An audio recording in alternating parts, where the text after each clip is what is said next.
তোমরা কেমন আছো? লেখাপড়া করছো তো? লেখাপড়া করতেই হবে। নকল, প্রশ্নফাঁস, জালিয়াতি কোনো কিছুই আর চলবে না। পাপের কথা উঠলেই কোথাও কোথাও বিশেষ প্রতিক্রিয়া দেখা দেয়। আমরা দেখেছি কারো কারো শরীরে জ্বালা ধরে, কিন্তু কেউ কেউ শুনতে না চাইলো। আমরা কি পাপের কথা ভুলে যাব? চাইলে কি সব ভুলে যায়?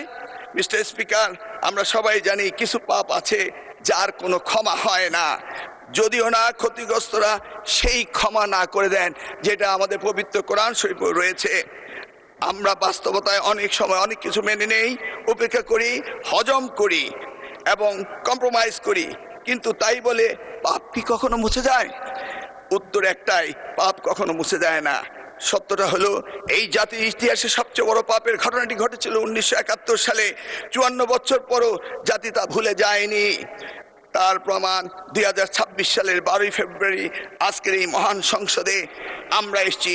সুতরাং এই পাপের কথা আমরা ভুলে যাব না, বরং প্রজন্ম থেকে প্রজন্ম আমরা এই পাপের কথা বলেই যাব। মাননীয় স্পিকার, মিস্টার স্পিকার, পরিস্থিতি আমি যা বলে শেষ করব তা সারা দেশের আমার অতি আদরের সোনামণিদের জন্য বলবো, তাদের উদ্দেশ্যে বলবো, এই তোমরা কেমন আছো?